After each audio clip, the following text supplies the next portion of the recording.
आज हम लोग पढ़ेंगे फाइलम कार्डेटा और उसका सब फाइलम यूरोकार्डेटा का सदस्य हर्डमानिया या समुद्री पिचकारी।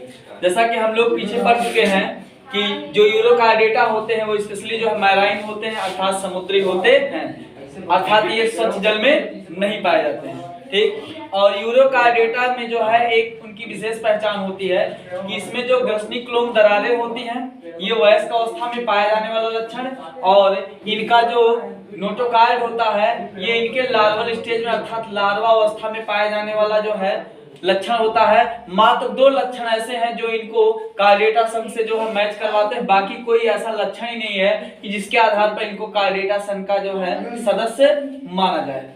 बात सुनिए, तो कौन कौन से लक्षण?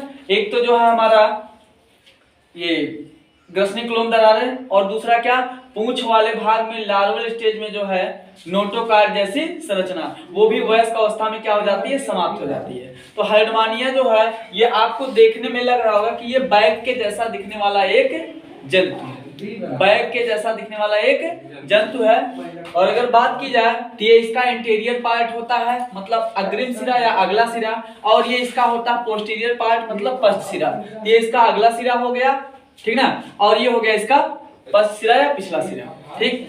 फिर बात करते हैं कि ये इसका जो होता है ये डॉर्सल साइड होता है, मतलब पृष्ठभाग, और ये वाला भाग क्या होता है, इसका वेंट्रल साइड होता है। बस नहीं, जैसे मान लीजिए आप अगर नहीं समझ में आता है तो ये वाला भाग जो इसका है ये जल में डूबा रहता है, और ये वाला भाग थोड़ा सा जल से ऊपर उठा रहता है।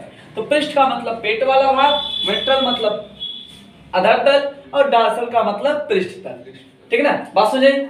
फिर बात करते हैं इसका शरीर जो है कितने भागों में बटा होता है, तो एक हो गया फुट और दूसरा हो गया बॉडी प्रॉपर। मतलब इसका शरीर जो है 2 भाग में बटा होता है। जैसे हमारा शरीर क्या है, एक तो जो है सिर, गर्दन, धड़ और पैर या पूंछ वाला भाग। तो हमारा शरीर कितने भाग में बटा है, 4 भाग में।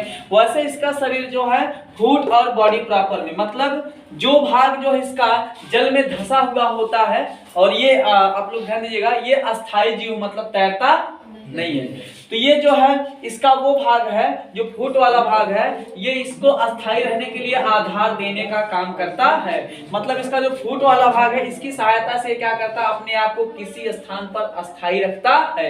और बॉडी प्रॉपर जो है तो इसका जो ऊपरी भाग होता है उसको क्या बोलते हैं, बॉडी प्रॉपर। मतलब पैर वाले भाग को छोड़ करके पूरे भाग को क्या बोलते हैं, बॉडी प्रॉपर। तो हम कह सकते हैं कि इसका शरीर जो होता है कितने पार्ट में डिवाइड होता है, तो 2 भाग में। पार्ट ऑफ बॉडी का मतलब अगर बात करें तो ये कितने पार्ट में, तो number 1 foot, number 2 body proper. कोई दिक्कत नहीं ना, तो 2 भाग में इसका शरीर बट गया। फिर बात करते हैं यहाँ पे आप देख रहे हैं ये कुछ जो संरचनाएं हैं ऐसे, ये दिखाई दे रहा है ना, ये जो है इसके शरीर पर निवास करने वाले कुछ जो है शैवाल और कवक हैं, जो इसके ऊपर रह करके अपना भोजन लेते हैं। मतलब हम कह सकते हैं शैवाल और कवक जो है इसके फुट वाले भाग में पाए जाते हैं, जहां पर रह करके ये अपना भोजन या पोषण प्राप्त करते हैं। कोई दिक्कत नहीं ना। तो फुट वाला भाग इसको जो रहने के लिए, स्थान फिक्स करने के लिए, और एल्गी और फंजाई जो इसके शरीर पर भोजन के लिए रहते हैं। क्लियर, कोई दिक्कत नहीं ना। फिर यहाँ पे आप देख रहे हैं कि जो है इसका शरीर जो है ये चारों तरफ से एक परत के द्वारा घिरा हुआ है।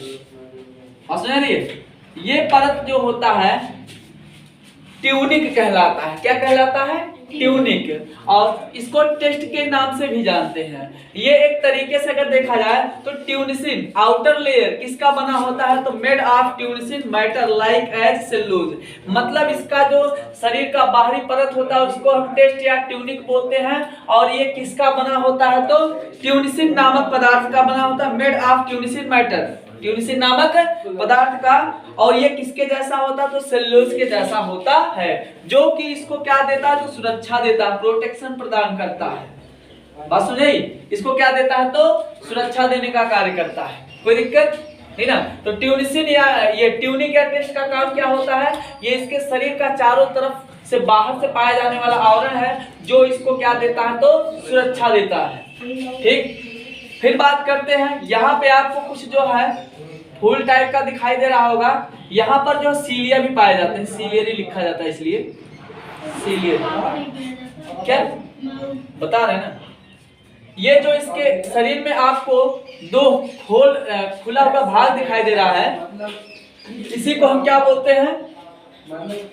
ओपनिंग बोलते हैं। ओपनिंग का मतलब क्या हो गया? खुला हुआ भाग। जो इसका ओपनिंग होता है वो दो होता है, एक एट्रियल साइफन और एक ब्रैंकियल साइफन, ठीक है। यही दोनों इसका जो ये वाला भाग जो होता है इसका माउथ जैसा कार्य करता है।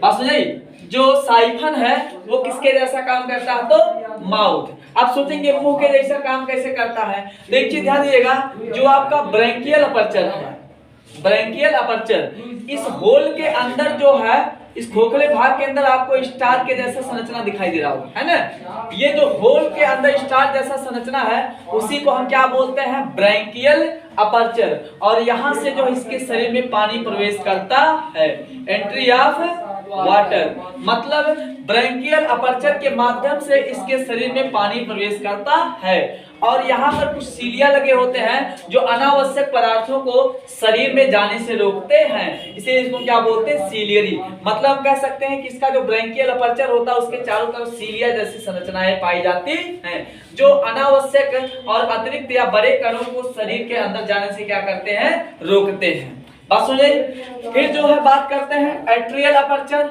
एट्रियल अपर्चर जो होता है ये इसके शरीर से जो जल निकलता है उसके लिए काम करता है। तो कौन? एट्रियल अपर्चर, ठीक है ना। एक चीज और ध्यान दीजिएगा आप लोग कि यहाँ पे जो ब्रैंकियल अपर्चर वाला भाग होता है और जो एट्रियल वाला होता है, दोनों में बस अंतर क्या है? एक तरफ से जल जाएगा, दूसरे तरफ से जल निकलता है। इसको समुद्री पिचकारी के नाम से भी जानते हैं। किस नाम से? समुद्री पिचकारी। समुद्री पिचकारी क्यों? क्योंकि यहां से जल जाएगा, इसके बाद ये अपने शरीर को दबाता है, ठीक है ना। जब दबाता है तो यहाँ से फुहारे के रूप में, जो फव्वारे के रूप में जो है जल क्या होता है? शरीर से बाहर आता है, इसीलिए इसको समुद्री पिचकारी के नाम से जानते हैं। जैसे मान लीजिए आप जो है अपने मुंह में पानी भर लीजिए, इसके बाद जो है जब आप मुंह को दबाएंगे ऐसे तो पानी ऑटोमेटिक निकलेगा। इसके शरीर में भी सेम क्वालिटी पाई जाती है कि जब यहाँ से पानी इसके शरीर में अंदर जाता है, फिर इसके बाद जो इस पार्ट से होते हुए शरीर से बाहर निकलता है, और जब ये पानी को बाहर निकालता है तो इस दौरान इसके शरीर में जो पोषक तत्व होते हैं वो जाकर फंस जाते हैं और केवल जो है जल ही जल बाहर निकलता है और कुछ नहीं निकलता है। इस प्रकार जो है ये अपना पोषण प्रदान प्राप्त करता है, ठीक है ना। कुछ बचा क्या इसमें? नहीं बचा ना, ठीक। कोई दिक्कत?